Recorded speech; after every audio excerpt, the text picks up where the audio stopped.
Hello everyone, देखिए अब exercise 1.3 का क्वेश्चन नंबर सेकंड। देखो इसमें क्या कहता है, प्रूव दैट 3 + 2√5 इज़ इरेशनल। जो पिछला क्वेश्चन था उसमें क्या आया था आपके पास, √5 को इरेशनल प्रूफ करना था। इसमें क्या हो गया, 3 + 2√5 is irrational.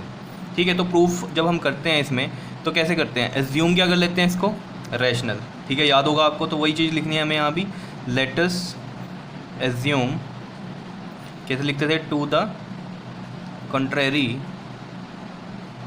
that 3 + 2√5 is rational. ये मान लिया हमने। ठीक है, अगर ये रैशनल मान लिया है तो हम कैसे लिखेंगे, 3 + 2√5 इज इक्वल टू में a/b। और यहाँ क्या लिखेंगे हम, a एंड b आर को प्राइम इंटीजर्स। ठीक है, अब को प्राइम इंटीजर्स लिखा है हमने। को प्राइम का मतलब मैंने आपको समझाया था पिछले क्वेश्चन में, क्या होता है, जिनका कॉमन फैक्टर क्या रहता है, सिर्फ 1 रहता है। ठीक है, और कोई कॉमन फैक्टर उनके अंदर नहीं होता। अगर नहीं पता है तो एक बार पिछली वीडियो देख लो, उसमें पता चल जाएगा को प्राइम क्या है। ठीक है, अब कई बच्चे ये पूछते हैं कि जब आपने इसको रैशनल ले लिया तो फिर को प्राइम लेने की ज़रूरत क्या थी। ठीक है, देखो उसका कारण समझो। देखो ठीक है बात की, जैसे मान लो कोई नंबर है रैशनल में 6/4 है। ठीक है, 6/4 है, लेकिन इसको आप सिंपल फॉर्म में करो ज़रा। सिंपल फॉर्म में करोगे क्या बनेगा, 2 3 × 6 2 2 × 4। ये फर्दर तो नहीं कट हो सकता ना। इसका मतलब क्या है, इसका भी फैक्टर 1 है और इसका भी 1 है। समझ रहे हो, अपने आप में तो है ही है ये। और क्या बन गए, प्राइम नंबर भी बन गए। 3 और ये 2, इनके देख लो आप, एलसीएम लेके देखना, फैक्टर बनाना। तो एक का बनेगा 3 × 1 और एक का बनेगा 2 × 1, तो इनमें कॉमन फैक्टर 1 बचेगा। तो सिंपल फॉर्म में इस तरीके से लिखते हैं हम ये रैशनल नंबर्स को, इसलिए को प्राइम जरूर लेते हैं यहाँ पर। क्लियर हो रही है कहानी कि क्यों लेते हैं को प्राइम। ठीक है, देखो उनको समझ में आ रही होगी ये बात, को प्राइम वाली जो मैं अभी बता रहा हूँ, जो पिछला क्वेश्चन देख के आए हैं। जो डायरेक्ट इस पे हैं उनको नहीं पता चल रही होगी क्या है। क्लियर है, तो पिछला क्वेश्चन देख लो एक बार, तभी समझ में आएगी बात। तो यहाँ से अगर आपको पता चल गया कि 3 + 2√5 इज इक्वल टू में क्या है, a/b है अब हमारे पास। ठीक है, इसको सोल्व करते हैं। तो देखो 2√5 इज इक्वल टू में a/b, और ये 3 इधर ले जाऊँ, माइनस का 3 बन गया। एलसीएम लो, b एलसीएम आ गया, b से b डिवाइड करो 1 1 × a माइनस, और ये क्या है 1 है, 1 और b को डिवाइड करो, b बचेगा, b और इंटू 3b, और इक्वल टू में क्या है आपके पास 2√5। तो देखो √5 यहीं रहने दो, और ये लिखो a - 3b, और ये वाला 2 नीचे आ जाएगा तो 2b बन गया। बताओ इतनी बात क्लियर है या नहीं। अब देखो यहाँ से ही आपको सारा आइडिया लेना है। देखो a - 3b/2b है जैसे आपके पास, क्लियर। ये खुद देखो आप, क्या ये रैशनल नंबर है, यस है रैशनल नंबर, क्योंकि a और b क्या थे हमारे पास, इंटीजर्स थे। ठीक है, और ये देख लो ये फ्रैक्शन में ही लिखा हुआ है यहाँ पर एक तरह से। ठीक है, तो ये क्या है, एक तरह का रैशनल नंबर है। समझ रहे हो, जो हम एज्यूम कर रहे हैं इसको, ये क्या है, एक रैशनल नंबर है, क्योंकि a - 3b/2b क्या बोल रहे हैं हम इसको, रैशनल। क्यों, क्योंकि a/b की फॉर्म में है। ठीक है, मतलब कुछ ना कुछ फ्रैक्शन बन रही है, और a और b हमारे क्या थे, इंटीजर्स लिए ही थे हमने, और यहाँ से हमें ये क्या फ्रैक्शन में वैल्यू पता चल रही है, तो ये क्या है, रैशनल नंबर है। ऐसे एज्यूम कर रहे हैं हम इसको। क्लियर इतनी बात। तो हम यहाँ लिखते हैं, since a - 3b/2b is rational. अगर ये रैशनल है, ध्यान से देखना, अगर हम इसको रैशनल कह रहे हैं तो इसका मतलब देन √5 भी क्या होगा, रैशनल होगा। यही मतलब हुआ इस बात का, √5 भी क्या हो गया आपके पास, रैशनल हुआ। लेकिन क्या ऐसा है कि √5 रैशनल है, नहीं है। अभी पिछले क्वेश्चन में आपने प्रूफ किया कि √5 कैसा है, इरेशनल है। तो आप यहाँ क्या लिखोगे, but we know that √5 is irrational. समझ रहे हो, तो हम यहाँ लिख देंगे हैंस।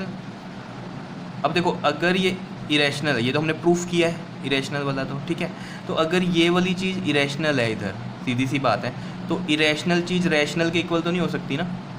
समझ रहे हो बात, ये तो इक्वल टू का साइन आ गया, ये इधर रैशनल कह रहे हैं और ये वाली इरेशनल है, तो ये इक्वल नहीं हो सकती। तो ये कॉन्ट्राडिक्ट कर रही है ना हमारी चीज़ को, जो हमने एज्यूम किया था रैशनल नंबर का। तो ये तो यानी कि कंडीशन नहीं बनती। क्लियर, समझ रहे हो ना बात, ये इरेशनल ये रैशनल इक्वल तो नहीं हो सकते ना फिर। समझ रहे हो, इरेशनल किसके इक्वल होगा, इरेशनल के इक्वल होगा। ठीक है, तो इसका मतलब जब हमने जो एज्यूम किया वो चीज़ गलत हो गई, सीधी सी बात है। तो इसका मतलब क्या होगा, ये पूरा नंबर क्या होगा जो हमने रैशनल माना था, इरेशनल होगा, सीधी सी बात है। तो यहाँ क्या लिखेंगे, हैंस आवर एजम्पशन। समझ रहे हो, बहुत ईजी है। ठीक है, थोड़ी सी कहानी लिखनी है बस, और तो कोई बात नहीं है, और मेन बात समझनी है कि क्या है ये। ठीक है, hence our assumption was wrong. तो इसका मतलब क्या है, 3 + 2√5 क्या होगा, इरेशनल होगा, सीधी सी बात है। ये तो चीज़ समझ रहे हो ना, ये वाली हम रैशनल कह रहे थे, ठीक है, कि रैशनल है, ठीक। जब यहाँ पर हमने देखा कि ये वाला क्या बन रहा है, रैशनल बन रहा है, ठीक है, a/b की फॉर्म में है ये, ठीक है। लेकिन √5 तो क्या है, इरेशनल है। तो ये रैशनल, ये इरेशनल, ये तो नहीं चीज़ बनी कुछ भी।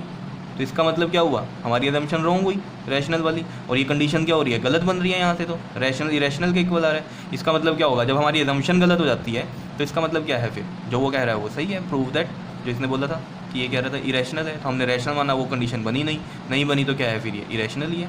सीधी सी बात है। इसी तरीके से हमने पिछले क्वेश्चन में किया था, ठीक।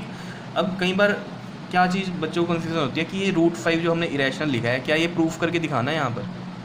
तो देखो वो क्वेश्चन पे डिपेंड करता है। अगर वो क्वेश्चन में आपको ऐसे दे दे, prove that this is 3 + 2 √5 is irrational, ठीक है, फिर तो आपको क्या है, इस पोजीशन के बाद जहाँ हमने लिखा ना देन √5 इज़ रैशनल, इसके बाद आपको प्रूव करना पड़ेगा √5 वाला जो हमने अभी किया था, ठीक है। और वहाँ से क्या निकलेगा, √5 इरेशनल, तो आप लिखोगे बट √5 इज़ इरेशनल, ठीक है। तो आप ये कंडीशन लिखोगे, फिर hence our assumption was wrong and this is irrational, ठीक है। लेकिन अगर गिवन हो आपको, जैसे ये क्वेश्चन है और साथ में गिवन दे दे कि √5 क्या है, इज़ इरेशनल नंबर, गिवन दे दे √5 क्या है, एक इरेशनल नंबर है, फिर आप ऐसे ही करोगे जैसे ये मैंने किया, ठीक है। मैंने अभी √5 का यहाँ प्रूफ क्यों नहीं करके दिखाया, क्योंकि पिछली वीडियो में ही किया है, समझ रहे हो, तो आप वहाँ से उसको देख सकते हो।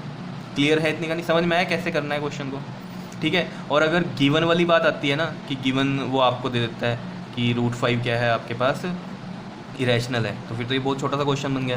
तो ये 2 मार्क्स में मोस्टली आपसे पूछेगा फिर। क्लियर है इतनी कहानी, ठीक है।